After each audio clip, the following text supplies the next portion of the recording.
My entitled brother claims that the success of my business is thanks to his advice, which is why he crashed my party to confront me and ended up arrested. It's always hard to think objectively when nonsense happens, especially when family is involved. That's why I'd like an outside opinion on this. I'm 28 and an entrepreneur running a fairly successful small business. I don't make millions, but I earn good profits. I've done well with something I started from a TikTok account. My brother Mike, who's 30, doesn't own a business. There's nothing wrong with that, but it's relevant. He does well in his job, which is good, and as far as I know, he's always been content. Since we were kids, we've gotten along well. We were best friends, more or less, and trusted each other with everything. I guess that was my first mistake. I have a background in engineering, and 3D printing has always been a hobby of mine. My business grew from a TikTok account where I shared my 3D printed creations. Some were just 3D sculpture figures I designed, while others were useful tools like car and desk accessories. The accessories aren't just simple prints, they're mechanically complex, and many require weeks of planning. Turns out there was a lot of demand for these, so I started selling them. It was decent side income for a while until demand skyrocketed, and I couldn't keep printing everything myself. That's when I contacted a manufacturer and worked out the logistics to mass produce the items. Around that time, I began discussing my plans with my brother. Like I said, we always trusted each other, and I didn't see how this could backfire. Sometimes I'd share ideas and he'd give feedback, occasionally helpful, but mostly it didn't go far. Still, talking to him helped me think aloud and organize my thoughts. I should clarify that the core business idea was entirely mine. He didn't invent any of my products or help develop them. He knew nothing about 3D printing or the mechanical know-how required to figure out how these accessories would function. So imagine my surprise when I discovered he'd been shamelessly telling people he'd given me advice that made me successful. The first time it happened was at a family barbecue almost a year ago.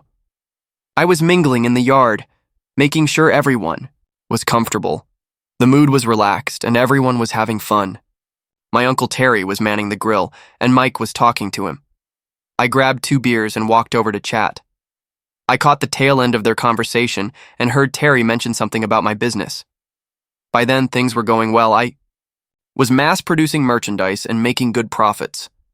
I handed them the cans and asked what they were discussing, just making small talk. Terry replied that Mike was telling him how he'd helped me develop my best-selling product. I laughed and said, "Seriously?" thinking it was a joke. My top-selling item is a particularly complicated piece that took me 4 months of research and prototyping. Obviously, he'd helped with none of that. He's an accountant and has no clue how to develop, test, or manufacture such a product. But Mike cut in and said, "Come on, man, you know you couldn't have done it without my help." He smiled, and I stood there trying to figure out if he was serious or if it was still a joke. Terry just laughed and said we shouldn't fight over it, and that was that. I forgot about the incident for a while. It really seemed like a friendly jab, so I didn't let it bother me. I forgot until months later at another family gathering. This time, I was talking to a cousin about my products. He asked when I'd release something new. I joked about needing more time to fix prototype issues. Then Mike walked over, slung his arm around my shoulders, smiled, and said, "Remember, if you need help troubleshooting again, I'm here." Hearing that, I recalled the first incident and started wondering if he was actually trying to take credit for my work. I handled it diplomatically. I laughed and said, "I'll figure it out, I always do." His voice got louder as he said, "You usually do after I help you." The room started feeling awkward. The party quieted and people stared. I noticed he wasn't steady on his feet. He'd had too much to drink and wasn't handling it well. He wasn't fully drunk, but definitely tipsy. I've never seen the point in arguing with someone intoxicated, so I brushed it off. "Mike, you know my designs are my babies. I wouldn't want to put you on the spot if people started asking questions about them." I hoped he'd get the hint. He knew nothing about how these designs worked and would look foolish if questioned. Maybe he understood, maybe not, but he seemed to catch the subtext. He stopped talking about helping with designs and started mentioning the advice he'd given me. Not wanting to cause a scene, I agreed he'd supported me when needed, and we moved on. The mood eased and everyone went back to what they were doing. After the party, we didn't speak for days. I expected him to apologize and say he'd been drunk. When no apology came, it was clear he truly believed what he'd said. Drunk words are sober thoughts, as they say. I decided to address it first. I texted him that I appreciated him as a sounding board, but couldn't let him claim responsibility for my success. I thanked him for his role in my journey, but clarified that the real work had been mine alone. I made it clear I valued his support just like everyone else's. He didn't reply until the next day, just an eye roll emoji. I stared at my phone, waiting for a follow-up, but that was it. That stupid emoji said everything. He was dismissing me. It infuriated me, but I dropped it. If he couldn't respect my boundaries, there was no point arguing. For months, we barely spoke. I focused on growing my business and finally launched my new product. It outperformed expectations. The first batch sold out in a week. Success snowballed. It went viral on social media, bringing attention to the rest of my store. Demand practically doubled overnight. This success made my family take more interest in my work. Everyone was fully supportive, except Mike.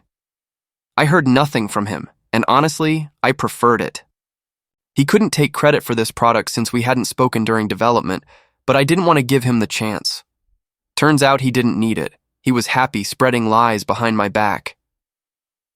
It started when my dad called, saying he needed to discuss something important. His solemn tone worried me.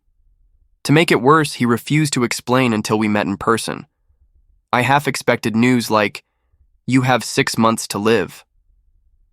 Thankfully, it wasn't that, but it wasn't good either. When I met my dad, he was there, with my mom and Mike. Dad said Mike had complained to him, accusing me of denying his contributions to my business. Worse, Mike told him he deserved compensation. I wish I could say I stayed diplomatic, but that was the last straw. I asked my parents if they really believed he was responsible for my success. Dad stayed quiet, but Mom said, "Everyone knows you two talk about these things all the time." She added that it was obvious he'd contributed somehow and that the rest of the family thought so too. That's when I snapped. "Have you been telling the rest of the family this nonsense?" I asked. Mike looked me in the eye and said, "I didn't think there was any harm in people knowing about my contributions." I was so angry I practically started stuttering. My dad told me to calm down, saying I was making a big deal out of nothing. These designs and my business are achievements I'm very proud of, and I told them I didn't appreciate them reducing my accomplishments to the result of someone else's contributions. I told Mike I was tired of his lies. I pointed out that he knew nothing about 3D printing or product design. I told him to send a message to everyone retracting his statements, or I'd do it myself, and I assured him I wouldn't use polite language to do it. My parents tried to calm me down, but I was too upset to listen. I simply left and drove home. They've called several times, but I haven't answered any of their calls so far. Mike hasn't tried to reach out, and I doubt he'll actually clarify things with our relatives. Am I the jerk here? My business is important to me, but is my family right? Am I really overreacting? Update 1. In my last post, I received many responses saying I was making a mountain out of a molehill. Just a few weeks after I was forced into that little family meeting, things got worse. I don't know who put these silly ideas in Mike's head, but he sent me a letter threatening legal action. He claimed he was entitled to a portion of my profits because I'd used his intellectual contributions. Obviously, it wasn't a real legal letter, but it was written to look official. I guess he thought I had no experience with this sort of thing, and that an official-looking letter would be enough to scare me into giving him what he wanted. Fortunately, I have a lawyer I consult for all legal matters related to my products and business, something Mike would know if he were actually as involved in my business as he claimed. I had my lawyer review the letter, and he just laughed, telling me there was nothing to worry about. However, he advised me to settle the issue with my brother because Mike might be foolish enough to take it to court. My lawyer explained that even though there was no case, being dragged into litigation would cost me time and money, which would negatively impact my business. Involving a lawyer was already expensive enough without going to trial, but I wasn't going to settle with my brother. I called Mike to try resolving things one last time. I told him I'd received his letter and wouldn't be intimidated into giving him money. I let him know my lawyer had reviewed it and that I was prepared to take this to court if necessary, but I'd prefer not to. He tried interrupting, saying he was just fighting for what he was owed, but I shut it down. I told him he hadn't contributed to my business in any way that entitled him to a single cent, and that I wouldn't let him rewrite history to profit from me. I said if he truly believed he could prove his contributions in court, we'd let a judge decide. Before he could interrupt again, I pointed out I had records of all my prototypes, emails, and project notes, none of which included input from him. He went silent, but then just repeated that he was ready to fight for this. When he saw I wouldn't budge, he switched tactics, saying money had changed me and that I was destroying our family. I pointed out that he was the one who started spreading stories to our family, ambushing me with our parents, and threatening legal action first. He had nothing left to say, so I told him to expect a response from my lawyer and ended the call. After that, I had my lawyer draft a letter threatening a countersuit for damages and defamation if he continued trying to undermine my business with false claims. I sent him the letter and it seemed to work. I heard nothing more about lawsuits or compensation from him. Unfortunately, that didn't stop him from talking behind my back. Mike kept spreading his version of the story to anyone who'd listen.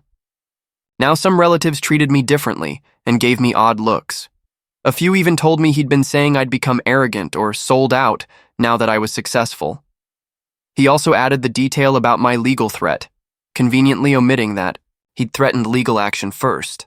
When my aunt pulled me aside and asked why I couldn't just make peace with Mike and be the mature one, I decided enough was enough.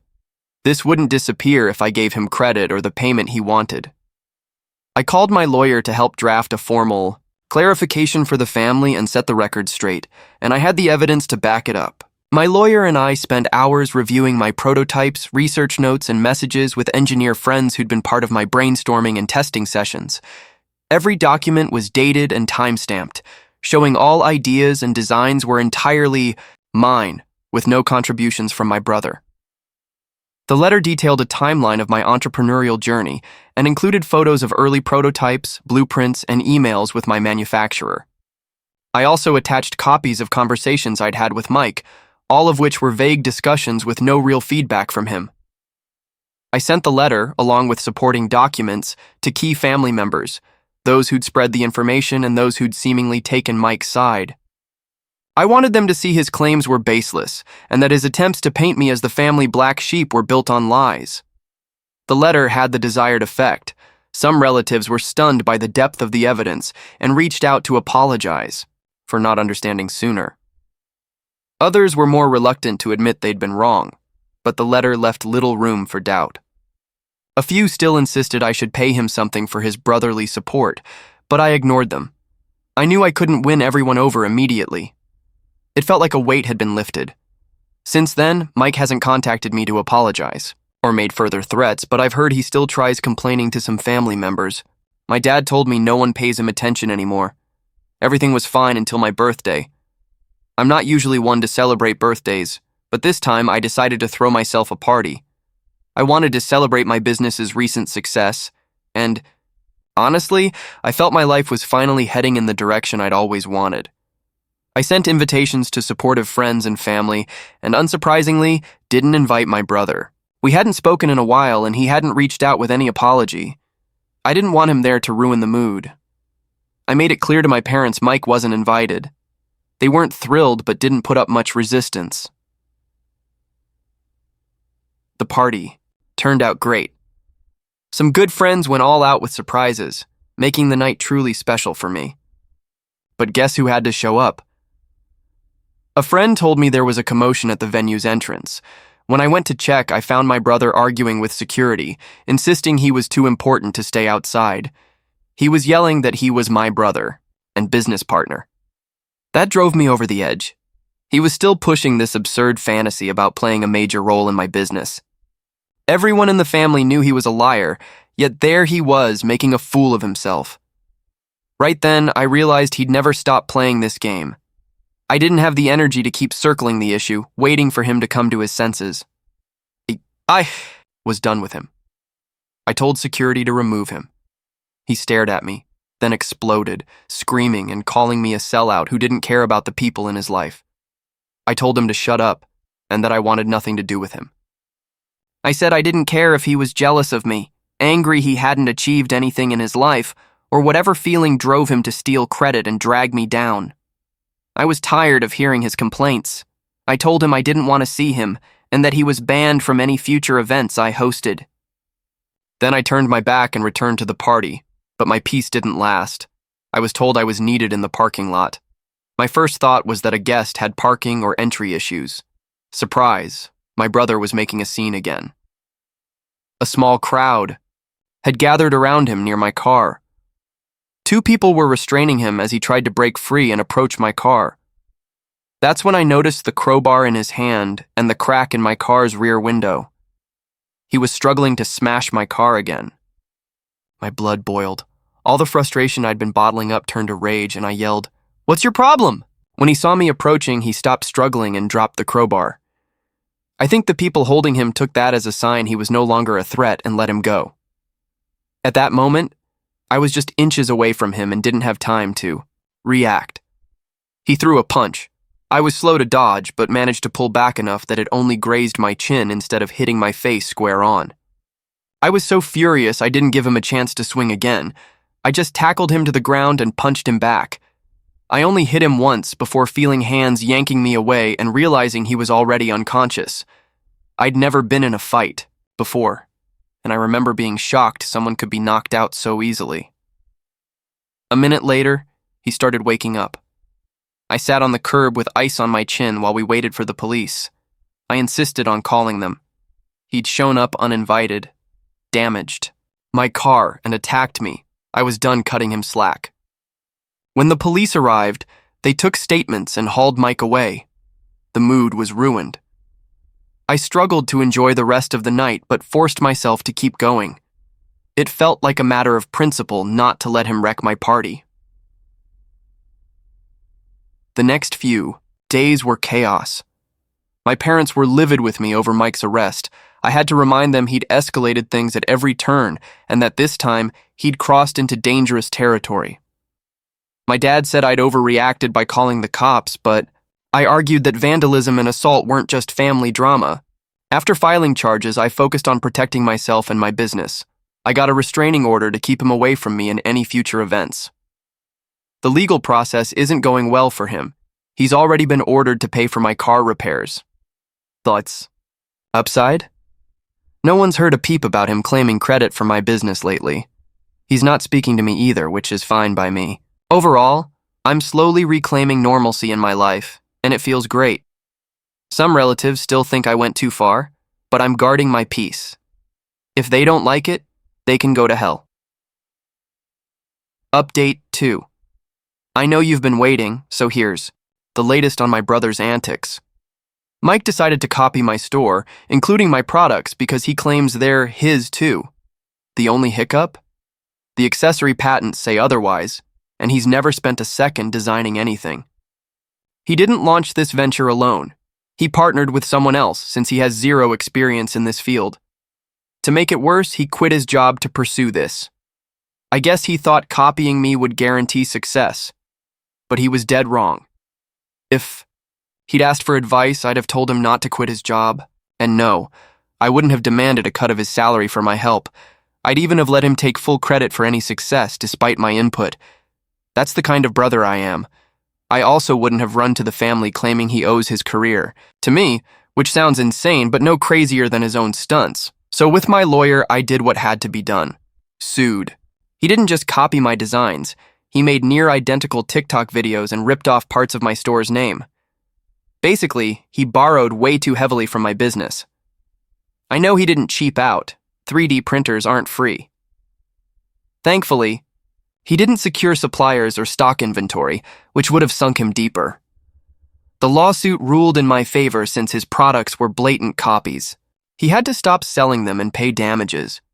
During the trial, he argued he'd contributed to the ideas, making the prototypes and designs his too. But when pressed for proof, he came up empty. There's zero evidence he worked on any of it because he didn't. He still insists he's owed credit and money. At this point, he's like the delusional uncle everyone humors to keep the peace. Even my Uncle Terry, who's not the crazy uncle, told him to quit the nonsense and get a real job since not even a judge buys your stories. That sparked a screaming match between them, but luckily I wasn't there. I'm grateful. I don't think I could stomach another lecture from someone so entitled to other people's work.